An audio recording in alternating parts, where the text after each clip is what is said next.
Bismillahirrahmanirrahim. Assalamualaikum warahmatullahi wabarakatuh.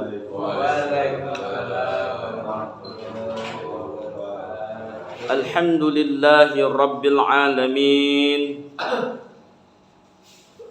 Wa bihi nasta'inu ala umur dunya waddin. Wassalatu wassalamu ala ashrafil anbiya'i wal mursalin Sayyidina wa maulana Muhammadin wa ala alihi wa sahbihi ajma'in. Qala rabbi israh li sadri wa yassir li amri wahlul 'uqdatam min lisani yafqahu qawli. Puji syukur kehadirat Allah Subhanahu wa ta'ala yang telah memberikan banyak nikmat kepada kita semua. Di antaranya nikmat yang paling besar adalah nikmat iman Islam, dan di antara nikmat lainnya nikmat sehat, panjang umur, nikmat diberikan kita kemampuan oleh Allah Subhanahu wa ta'ala sehingga pada pagi hari ini kita masih dapat melaksanakan aktivitas rutinitas kita, yakni kita sholat subuh berjamaah, kemudian dilanjutkan dengan taklim setiap ba'da subuh di hari Sabtu dan hari Minggu. Hadiratul kiram, al-mukarram, al-mutarram, Bapak sekalian yang mudah-mudahan kita semua yang hadir senantiasa selalu mendapatkan cucuran rahmat, taufik serta hidayah dari Allah Subhanahu wa ta'ala. Melanjutkan kajian yang kemarin masih dalam tema bersungguh-sungguh dalam beramal.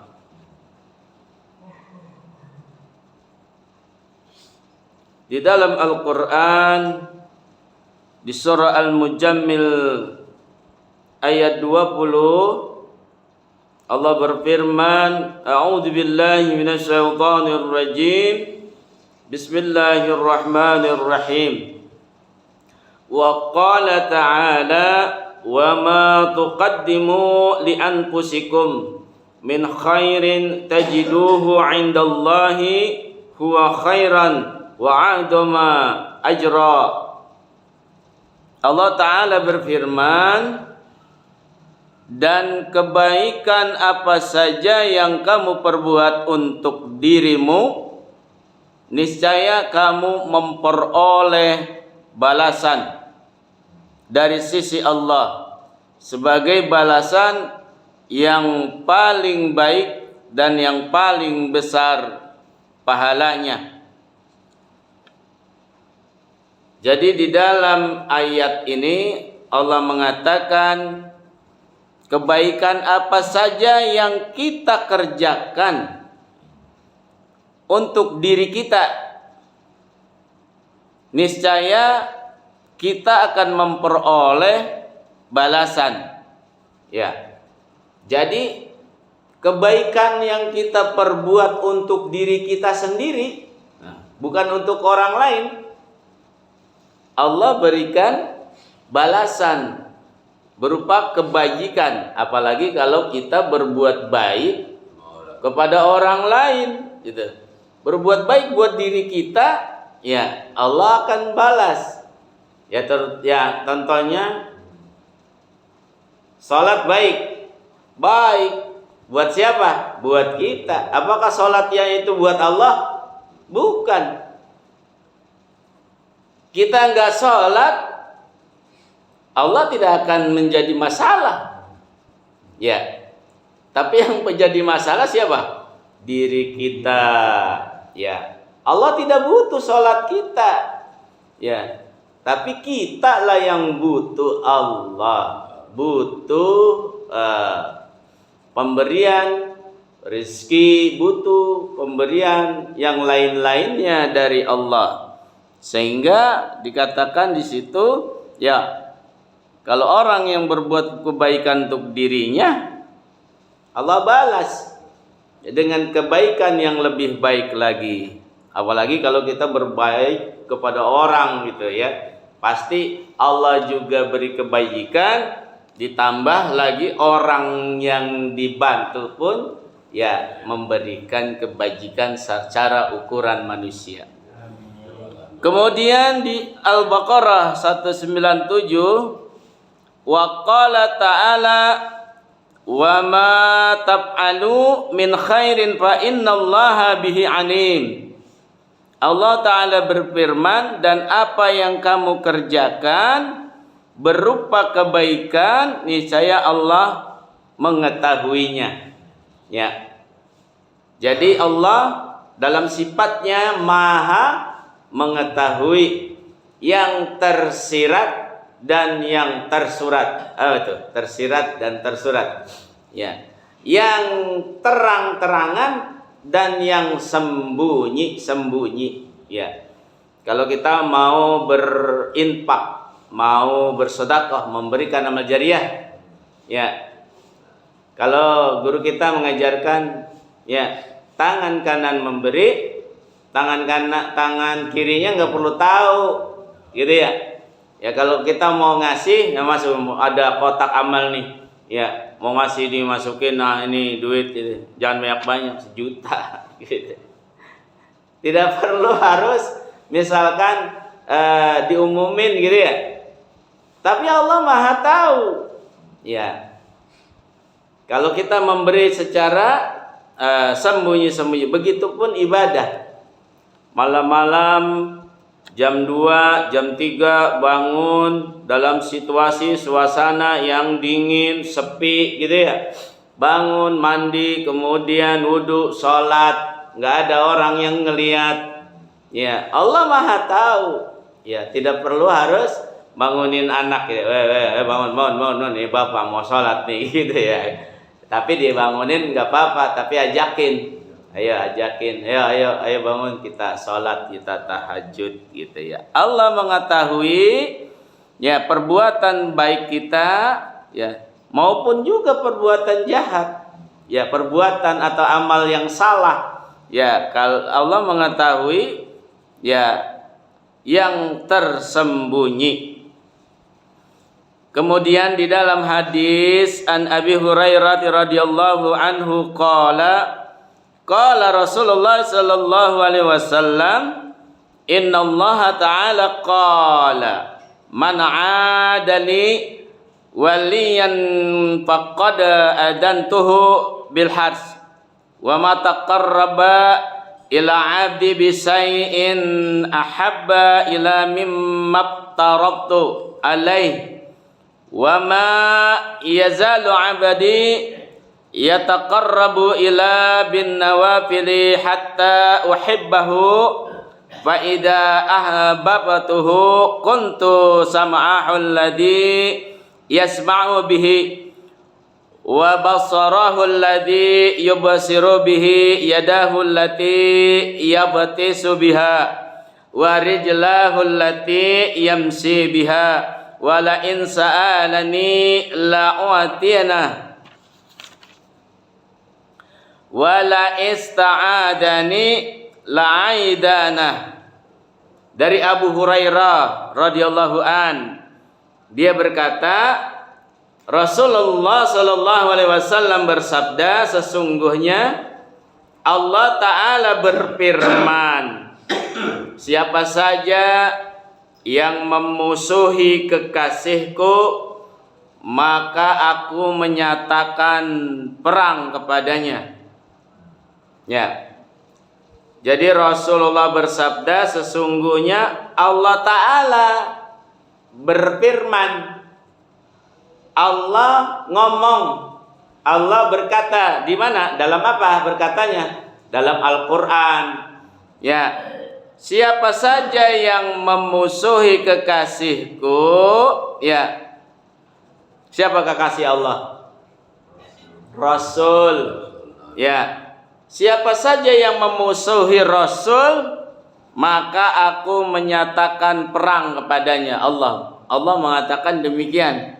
Ya, jadi kalau ada orang yang memusuhi Rasul, kata Allah menyatakan perang kepadanya. Sesuatu yang paling aku sukai yang dikerjakan oleh hambaku untuk mendekatkan diri adalah ia mengerjakan apa yang aku wajibkan kepadanya. Ya, Allah menyukai apa yang telah diwajibkan kepada siapa? Kepada kita. Ya, apa sih yang diwajibkan? Aqimis shalah. Ya. Jadi salat. Ya, itu yang diwajibkan. Kemudian apa? Zakat. Ya, rukun apa itu? Masuknya rukun Islam nih. Ya, syahadat yang 5 itu ya. Kemudian dan tidak henti-hentinya mendekatkan diri dengan amalan sunnah. Apa amalan sunnah? Amal itu perbuatan. Ya, sunnah. Berarti amalan sunnah, perbuatan sunnah. Apa sunnahnya? Ya, nih Sya'ban. Puasa sunnah di bulan Sya'ban. Nah, itu misalkan. Kemudian apa? Mengerjakan yang sunnah. Salat sunnah rawatib. Ya. Sehingga aku mencintainya. Jika aku mencintainya, kata Allah, maka aku merupakan pendengaran yang ia gunakan. Ya, jadi pendengaran kita itu dijaga oleh Allah. Nggak dengerin sesuatu yang kurang baik. Apabila kalau kita itu melaksanakan yang wajib, ya, dan mengerjakan juga amalan-amalan yang sunnah. Kemudian apa lagi? Aku merupakan penglihatan. Ya, jadi penglihatan kita dijaga oleh Allah untuk tidak melihat sesuatu yang diharamkan, sesuatu yang dilarang oleh Allah Subhanahu wa taala. Kemudian aku merupakan tangan yang ia gunakan untuk menyerang. Ya. Jadi tangan kita pun ya ini dilindungi oleh Allah, tidak mengambil sesuatu yang dilarang, tidak memegang sesuatu yang dilarang, dan juga tidak melakukan untuk menyerang orang lain, ya, yang muslim, ya. Kemudian dan aku merupakan kaki yang ia gunakan untuk berjalan. Jika ia memohon kepadaku, niscaya aku mengabulkannya. Dan jika ia memohon perlindungan kepadaku, niscaya aku melindunginya.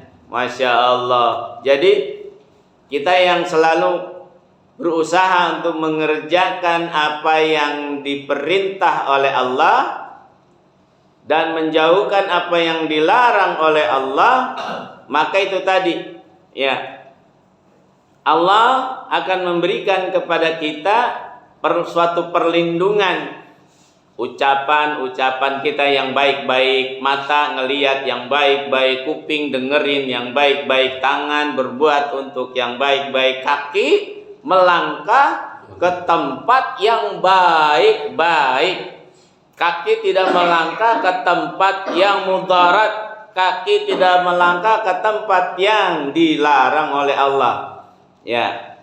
Nah, dan kemudian Allah akan mengabulkan segala doa orang-orang yang mengerjakan segala perintah Allah dan menjauhi segala larangan Allah. Ya. Karena kalau dia sedikit banget perintah Allah, kerjain perintahnya sama sunnah-sunnahnya, tapi itu berat banget buat kita.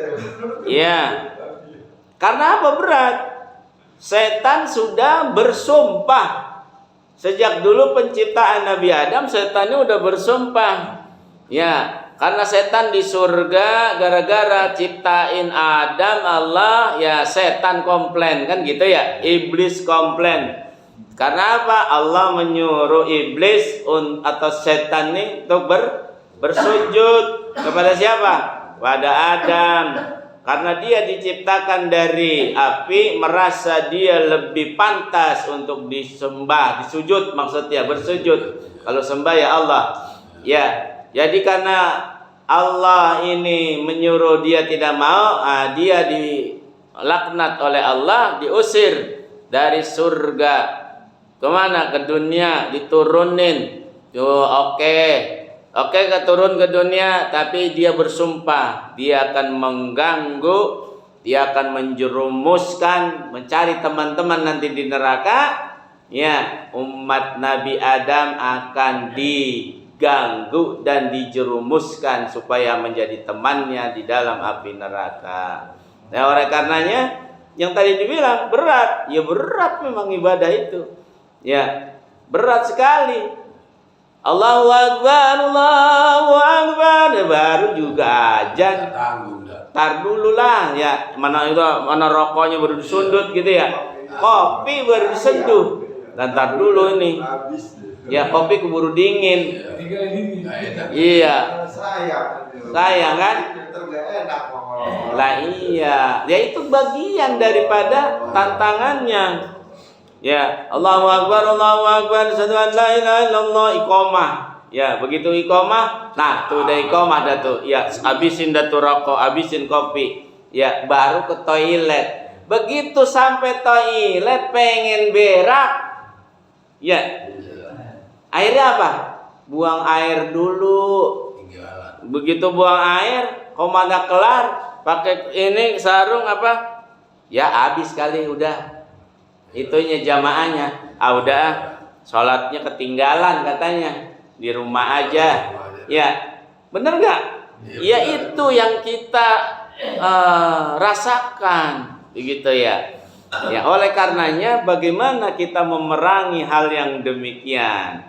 Makanya terkait dengan perintah Allah dan menjauhi larangannya itu selalu disampaikan pada saat khutbah Jumat, khutbah Idul Fitri, khutbah Idul Adha. Ya. Jadi apa khutbahnya? Jadi perintahnya khatib selalu mengingatkan dirinya, mengingatkan seluruh jamaah untuk selalu meningkatkan keimanan dan ketakwaan kepada Allah Subhanahu wa taala. Takwa dalam arti sebenar-benarnya, yakni mengerjakan segala perintahnya dan menjauhkan yang dilarang atau larangannya. Ya, mudah-mudahan kita menjadi orang yang dilindungi Allah, sehingga apa? Hatinya tenang. Ya, terhindar dari tadi tuh, giliran mau ajan aja buru-buru bikin kopi, buru-buru jundut rokok, padahal ngopi sama ngerokok entar bisa gitu ya, habis sholat ya. Habis sholat, iya iya, karena kita tahu sholat berjamaah laki-laki wajib sholatnya di musola berjamaah, tapi rasa segen udah pokoknya bercampur. Iya.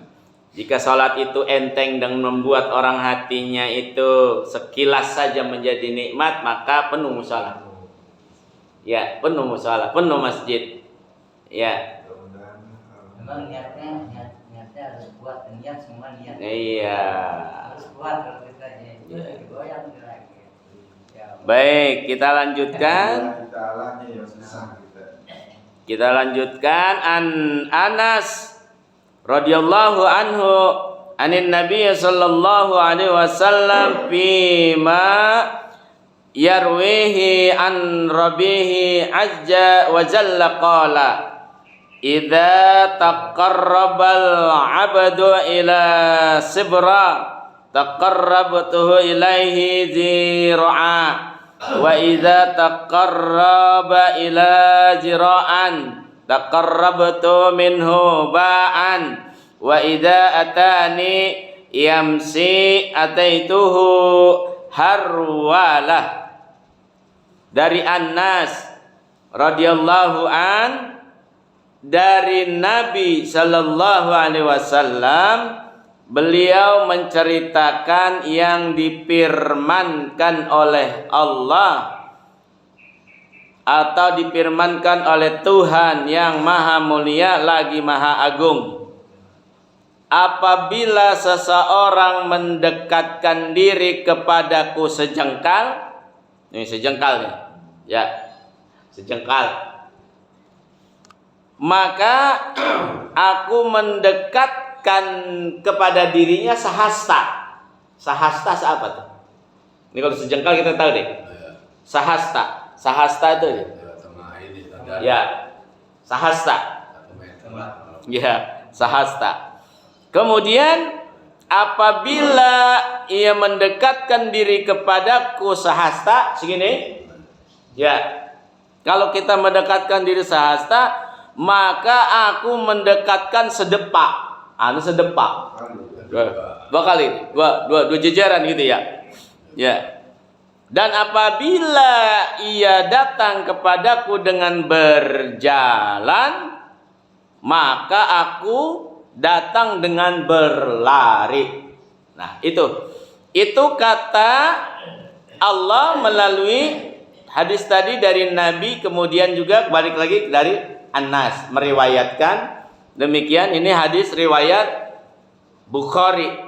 Jadi Allah itu apabila kita berusaha mendekat kepada Allah sejengkal, ya, Allah akan mendekat ke kita satu hasta.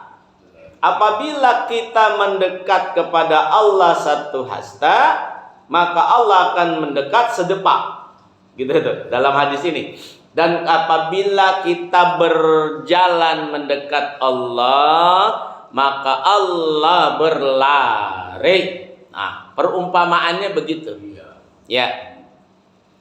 Jadi apa yang bisa kita ambil satu kesimpulan dalam hadis ini sebagai satu perumpamaan? Tidak ada orang yang bersedekah menjadi miskin. Nah, itu contohnya begitu. Ya, kita ngeluarin duit nih 100.000 nih buat infak sedekah, itu tidak akan membuat kita miskin. Justru entar baliknya bisa jadi 1 juta. Ya. Kita mendekatkan diri kepada Allah sejengkal. Kita mendekatkan Allah 100.000. Allah nanti balas mendekati kita sedepak. Allah membalas dengan rezeki kita 1 juta, bisa jadi begitu. Ya, itu satu contoh. Satu contoh, ya. Oleh karenanya seperti yang kemarin dikatakan, "Faman ya'mal misqala dzarratin khairan yarah wa man ya'mal misqala dzarratin syarran yarah." Sekecil apapun, ya, amal-amal baik yang kita perbuat, Allah pasti balas dengan yang berlipat ganda. Ya, begitu. Seperti halnya kita dalam belajar membaca Al-Quran, gitu ya. Di dalam kita membaca Al-Quran, satu huruf di dalam Al-Quran dibalas kebajikan berapa? 10 kebajikan. Nah, itu pun perumpamaan. Ya, kita baca 1 dibalas 10. Ya, Fatihah aja coba kita hitungin. Ya, apalagi kalau kita ngaji, ya, ngaji kayak misalkan besok menjelang Ramadan, ya, Ramadan pada asar kita tadarus Al-Quran. Itu biasanya satu orang satu ain gitu ya. Habis satu ain pindah yang lain satu ain, pindah lagi satu ain, berapa itu hurufnya? Masya Allah. Makanya orang yang membaca Al-Quran ya mendapatkan keberkahan dari Allah yang luar biasa. Baik, sedikit lagi. An Abi Abbas radhiyallahu anhuma qala Rasulullah sallallahu alaihi wasallam ni'matani mabunun fihima kasirun minan nas as-sihhatul wal paragh. Dari Ibnu Abbas radhiyallahu an, dia berkata, Rasulullah sallallahu alaihi wasallam bersabda, ada dua nikmat di mana manusia banyak tertipu karenanya, yaitu kesehatan dan kesempatan. Ini hadis riwayat Bukhari. Jadi Rasul ngomong, Rasul bersabda, ya, kata Rasul, ada dua nikmat di mana manusia banyak tertipu karenanya, yaitu apa? Satu sehat, ya, yang kedua kesempatan. Ya, apa tuh? Bagaimana kita tuh kalau menyikapi hadis ini? Ya, jadi kita manusia tertipu dengan dua hal, yaitu sehat. Biasanya orang kalau sehat lupa. Ya. Kalau lagi dikasih sakit baru ingat Allah, ya Allah, ini lagi sakit, berilah aku kesembuhan biar nanti aku bisa beribadah kepadamu, ya Allah. Gitu biasanya kalau lagi sakit. Begitu Allah berikan sehat, ya, lupa dia dengan yang kemarin waktu dia sakit dia berdoa. Ya. Nah, makanya manusia itu diuji dengan yang demikian. Udah ditambah lagi apa? Perannya setan, perannya iblis. Ya, lu mau ngapain? Lah, gua mau sholat, mau ibadah sama Allah. Lantar aja, baru gak ajan. Gitu ya. Ya. Kalau enggak, ya ntar aja. Emang umur lu berapa? Tahu baru juga 25, 30, 35. Nah, ntar tuh ibadah mah kalau udah deket-deket umur lu udah 40, 50 gitu ya. Udah deket-deket apa? Udah deket-deket awarahum. Lupa dia. Lupa kalau aja tidak melihat umur gitu ya. Tapi ada orang yang antar dulu dah, gue mau ibadahnya ntar kalau udah mulai senja. Sama-sama juga kita kerja pulang Ya, kerja. kerjanya saya sendiri lah, ntar lah kalau udah gak kerja, paling ningkatin ibadah, gampang kan gak begitu. Iya, nah iya makanya ntar kalau gua udah pensiun baru dah enak dah, bisa ke musola tiap hari, seolah-olah Pensiun udah pulang. ya, seolah-olah merasa yakin kalau umurnya bakal sampai pada waktu pensiun. Ya, begitu belum nyampe pensiun awarahum. Ya, nauzubillah min zalik, tidak punya bekal. Ya, kalau kemarin kita ngomong pulang kampung yang dekat aja, ya bekal repot. Nyediain duit, nyediain bekal makanan, nyediain buat bensin, buat tol gitu ya, bawa pakaian yang banyak. Karena mau ngapain? Pulang kampung nih, bentar lagi lebaran nih, rame. Ya, mobil ditambah-tambahin atasnya, dikasih kerangka gitu kan ya, motor digandeng, kalau perlu balik gitu, di situ dinaikin di motor. Biar apa? Biar bisa bawa banyak, terima kasih ya. Iya, biar banyak. Itu mau pulang kampung yang nanti bakal balik lagi ke tanah air kemari gitu ya. Lah ini mau pulang kampungnya bukan pulang kampung kayak pulang kampung mudik tahunan. Kita mau pulang ke rahmatullah, enggak balik lagi. Nah, bekalnya harus disiapin, harusnya lebih banyak daripada bekal pada saat mau pulang kampung. Karena kagak balik lagi kita. Ya, oleh karenanya ya harus kita siapin dari sekarang. Jangan pede bae merenan, entar katanya udah pensiun baru ibadah, belum pensiun sampai ajalnya, nauzubillahi min dzalik. Kemudian apa lagi? Yang tadi satu kesehatan, yang kedua kesempatan. Ya, yaitu tadi Allah udah kasih sehat, sempat. Ya, sempat gitu ya. Ternyata Allah uji. Ya, dengan apa? Sibuk. Pada saat miskin, ya Allah beri rezeki yang banyak. Supaya apa? Saya beribadah kepadamu, sedekah. Begitu Allah kasih rezeki, Allah kasih kaya, maka sibuk. Ya. Ya. Allah kasih rezeki apa? Dia dijadiin pejabat misalkan. Kalau pejabat banyak duitnya. Banyak pejabat banyak duitnya. Iya. Nah, gitu. Ya, begitu jadi pejabat, bentar-bentar meeting, bentar-bentar rapat, pertemuan, koordinasi, konsolidasi, koordinasi, gitu ya. Sehingga apa? Waktu-waktu ibadahnya jadinya terhalang. Ya, kesempatannya jadi tertutup. Ya. Johor, ya itu kita pernah kan sehingga subuh kesiangan, zuhur kerepotan, asar di perjalanan, maghrib kecapean, isya ketiduran. Ya, itu lagu itu, syair itu menggambarkan situasi kondisi yang sebenarnya ada. Ya, ada di lingkungan kita begitu. Ya, makanya kalaupun ya kita berdoa, ya Allah minta dicukupkan rezekinya. Ya, cukup. Mau beli motor ya cukup. Ya, mau beli TV ya cukup gitu kan ya. Ya, supaya apa?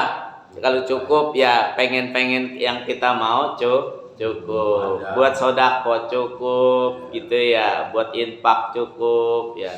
Allah cukupkan rezeki kita.